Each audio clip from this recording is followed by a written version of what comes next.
Hello everyone. आज हम बात करेंगे बहुत ही हाई स्कोरिंग टॉपिक के बारे में, pharmacogenetics and pharmacokinetic pharmacodynamic consideration.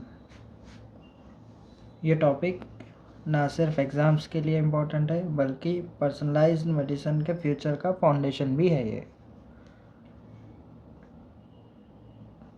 पहले इंट्रोडक्शन देखते हैं, बेसिक्स को समझते हैं। फार्माकोजेनेटिक्स क्या है? ठीक है, फार्माकोजेनेटिक्स क्या है? जीन्स की स्टडी, ठीक है, studies genetic variation, pharmacogenetic studies genetic variation that affect drug response. मतलब क्या है इसका? फार्माकोजेनेटिक्स यानी जीन्स की स्टडीज़ को, जीन्स का स्टडी जो ड्रग रेस्पॉन्स को अफेक्ट करता है। ठीक है, जीन्स की स्टडीज़ जो ड्रग रेस्पॉन्स को अफेक्ट करता है। फार्माकोकाइनेटिक्स ये क्या है?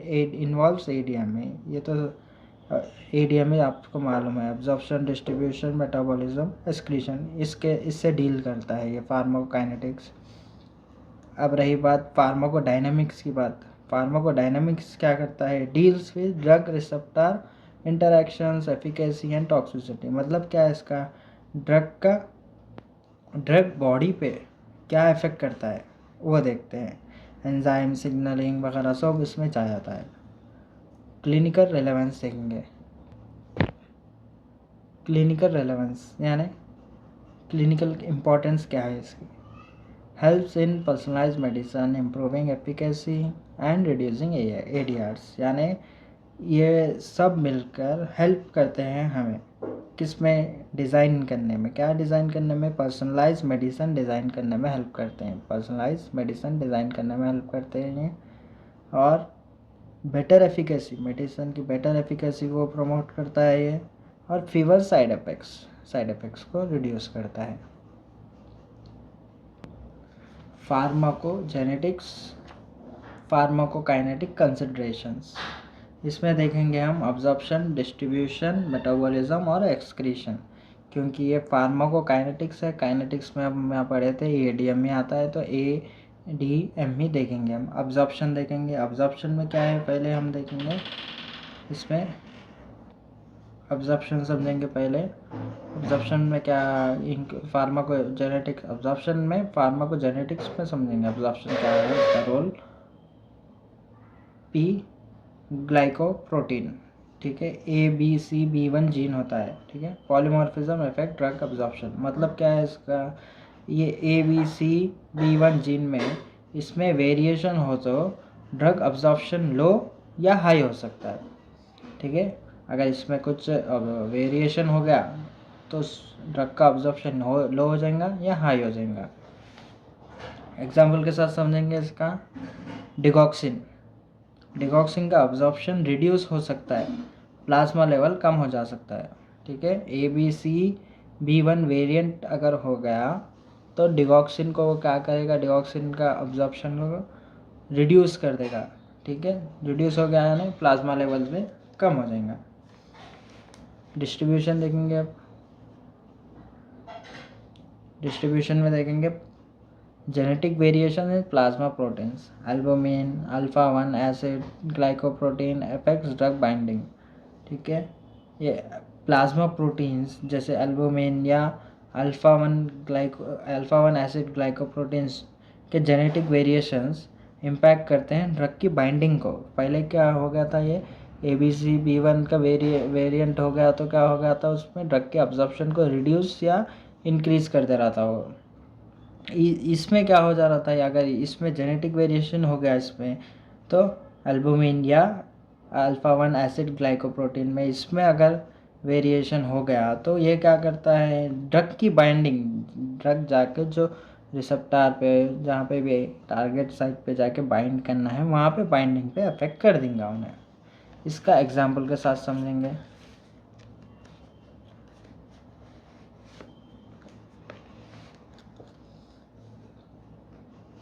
Low albumin level due to genetic mutation increases free phenytoin levels leading to toxicity।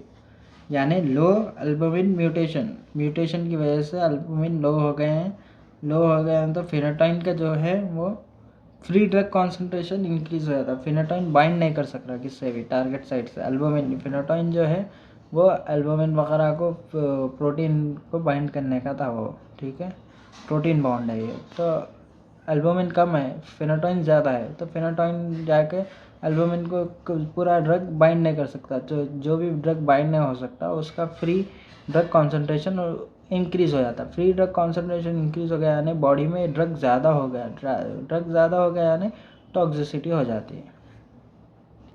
Metabolism समझेंगे अब। मेटाबॉलिज्म फेज़ 1 फेज़ 2 में डिवाइड कर दिए हम।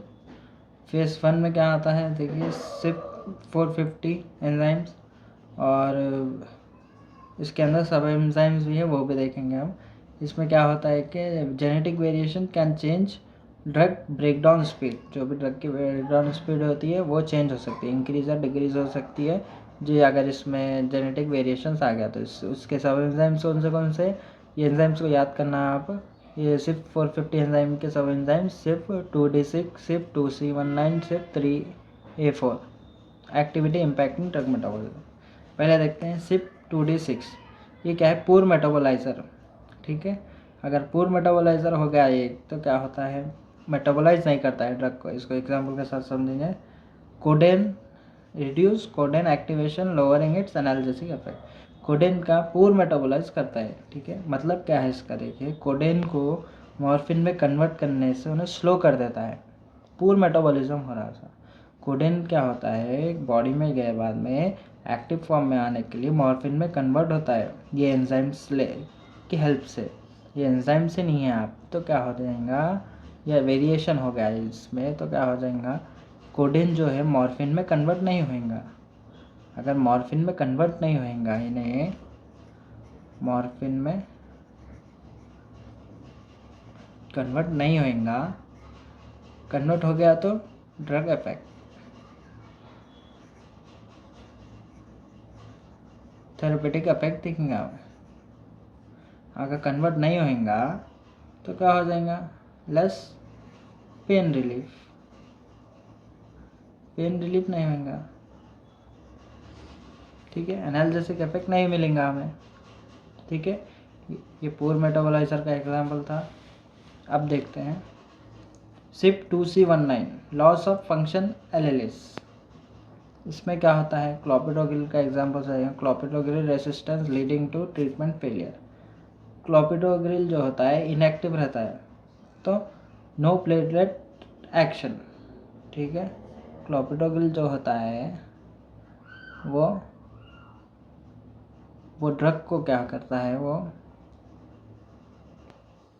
क्लोपिडोग्रिल को वो फास्ट कर देता है मेटाबॉलिज्म उसका। तो उसका क्या दिखता है हमें, उसका ट्रीटमेंट, उसका थेरेपेटिक इफेक्ट नहीं दिखेंगे हमें, क्योंकि वो बॉडी के अंदर स्टे नहीं कर रहा है। पार्ट जैसा ही क्लोपिडोग्रिल डाल रहे हैं हम वैसे ही वो वापस चले जा रहा है, एक्सक्रीट हो जा रहा है, उस पर मेटाबॉलिज्म का टाइम ही नहीं मिल रहा है। अगर वो मेटाबॉलिज्म होएगा तो ये अपने को थेरेपेटिक इफेक्ट दिखेगा, तो वो नहीं मिल रहा है यानी नो प्लेटलेट एक्शन। फेज़ 2 देखेंगे अब, फेज़ 2 मेटाबॉलिज्म। फेज़ 2 मेटाबॉलिज्म में क्या आता है, कॉन्जुगेशन रिएक्शंस आ रहे हैं, TPMT डेफिशिएंसी। अगर ये डेफिशिएंसी हो गई तो क्या हो जाती है, मेरकैप्टोप्यूरिन टॉक्सिसिटी हो जा रही है। अगर UGT1A128 पॉलीमॉर्फिज्म हो गया तो आयरनोटिकैन टॉक्सिसिटी हो जा रही है, ठीक है। सीवियर डायरिया बोलते हैं इसको। अगर ये टॉक्सिसिटी हो जाएंगी तो सीवियर डायरिया हो जाएगा हमें, ठीक है। अब देखेंगे एक्सक्रीशन के बारे में।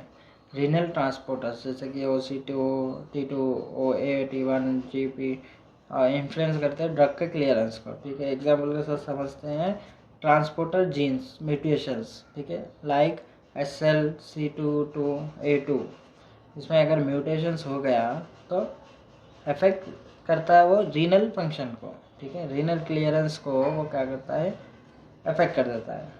एग्जाम्पल लेंगे हम, मेटफॉर्मिन एक्सक्रीशन जो है कम हो जाता है क्योंकि ये हमारा म्यूटेशन हो गया इसमें, ये रिस्पॉन्सिबल था हमारे मेटफॉर्मिन ड्रग के लिए, एक्सक्रीशन के लिए।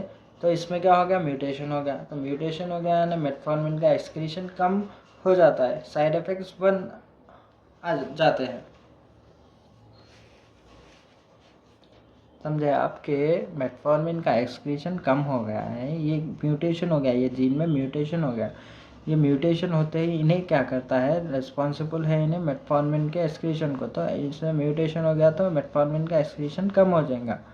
ठीक है, मेटफॉर्मिन का एक्सक्रीशन कम हो गया तो इंक्रीज हो जाएंगे टॉक्सिसिटी। Pharmacogenetics and pharmacodynamics. अब डायनामिक्स देखते हैं हम कि ड्रग क्या करता है बॉडी के ऊपर। ठीक है, यहाँ gene mutations directly drug response को इम्पैक्ट करते हैं, टारगेट रिसेप्टर या एंजाइम पर इफेक्ट डालते हैं। ठीक है, genetic polymorphism impact receptor function, enzyme activity and signalling pathways, altering drug response. क्या बोला मैं अभी? यही बोला कि gene mutations directly drug response को इम्पैक्ट करते हैं लोग। ठीक है, जीन में म्यूटेशन हो गया तो ड्रग रेस्पॉन्स को इम्पैक्ट कर देते हैं। कैसा करते हैं? टारगेट रिसेप्टर या एंजाइम पर इफेक्ट डाल देते हैं। अब ये टेबल देखेंगे हम। टेबल में देखिए कैसा रहता है। हेडिंग्स लिख लिए हम, टारगेट जीन, यहाँ पे जीन आते हैं, और म्यूटेशंस किसमें होते हैं, जेनेटिक पॉलीमॉर्फिज्म यानी म्यूटेशंस, ये इफेक्ट क्या दिखता है और एग्जाम्पल कौन सा ड्रग है वो देखेंगे। पहला वाला है हमारा टारगेट जीन VKORC1। ठीक है, इसमें म्यूटेशन इसकी वजह से ये म्यूटेट हो गया समझिए तो इस क्या हो जाता है, altars warfarin sensitivity requiring dose adjustment, यानी वारफारिन की सेंसिटिविटी बढ़ जाती है। ठीक है, एग्जाम्पल ड्रग वारफारिन नहीं लिखेंगे यहाँ पर। फिर हमारा आता है HLA-B1502। ठीक है, ये कॉमन है एशियंस में, और ये स्टीवन जॉनसन सिंड्रोम। ठीक है, और 10 रिक्स विथ कार्बामाज़ेपाइन। ADR-B1। ठीक है, ये हमारा दूसरा जीन है। इसमें पॉलीमॉर्फिज्म हो गया तो क्या हो जाता है, इसमें अल्टर्स बीटा ब्लॉकर रेस्पॉन्स। ठीक है, मेटोप्रोलॉल इसका एग्जाम्पल था। और ACE1, ठीक है, ये देखेंगे ACE का जीन पॉलीमॉर्फिज्म हो जा रहा है इसमें, और क्या होता है इसमें changes response to ACE inhibitors. इसका एग्जाम्पल है हमारा। फिर क्लिनिकल एप्लीकेशंस देखेंगे जिसमें रियल वर्ल्ड का एग्जाम्पल यूज़ करेंगे हम। इसमें फर्स्ट वाला आता है हमारा personalised medicine, genetic testing before prescribing. Examples CYP2C19 genotyping for clopidogrel. इसमें क्या होता है, पर्सनलाइज्ड मेडिसिन में before prescribing clopidogrel test for CYP2C19 genotype करते हैं। ठीक है, अगर हम ये जीनोटाइप की टेस्टिंग कर लेंगे तो हम मालूम हो जाता है कि क्लोपिडोग्रिल, अगर हम जो पेशेंट को दवा देंगे, अगर उसमें ये जीनोटाइप, अगर ये जीन में म्यूटेशन है तो अगर क्लोपिडोग्रिल देंगे तो सही से काम करेगा या नहीं करेगा ये मालूम हो जाएगा। अगर म्यूटेशन है तो सही काम नहीं करेगा, क्लोपिडोग्रिल रेजिस्टेंस हो जाएगा। तो ये एक यूज़ है इसका। ठीक है, और एक यूज़ का है इसका dose adjustment based on metabolic status. ठीक है, इसमें क्या होता है, warfarin dose modification based on VKORC1। अगर ये जीन को हम अगर देख लेंगे इसमें कुछ म्यूटेशन है तो उससे भी हम क्या कर सकते हैं, वारफारिन का डोज को एडजस्ट कर सकते हैं। अगर ज़्यादा देंगे ब्लीडिंग वगैरह होने के चांसेस रिस्क को अवॉइड कर सकते हैं हम। ठीक है, और एक फेनोटाइन डोज भी मालूम कर सकते हैं। Avoiding ADRs। ठीक है, आप क्या कर सकते हैं, हम इसका फार्माकोजेनेटिक्स का हमें यूज़ कैसा ला सकते हैं, ADRs को अवॉइड कर सकते हैं। कैसा, HLA-B1502 स्क्रीनिंग करते हैं, प्रिवेंट क्या करता है, carbamazepine induce Steven Johnson syndrome. ठीक है, और एक 10 यानी टॉक्सिक एपिडर्मल नेक्रोलाइसिस। ठीक है, अगर इसकी हम स्क्रीनिंग कर लेंगे तो हमें जब कार्बामाज़ेपाइन देंगे तो हम कार्बामाज़ेपाइन देंगे, अगर इसमें म्यूटेशन रहा तो ये डिसीज़ होने के चांसेस रहते हैं। तो ये डिसीज़ नहीं होना है तो हम क्या करेंगे, पहले से उसकी टेस्टिंग कर लेंगे। टेस्टिंग कर लेंगे, अगर कुछ म्यूटेशन वगैरह है तो उसको कार्बामाज़ेपाइन देने से हम अवॉइड करेंगे। फिर आता है हमारा TPMT टेस्टिंग। ये क्या करते हैं, एज़ाइथियोप्रिन प्रिवेंट्स माइलोसप्रेशन।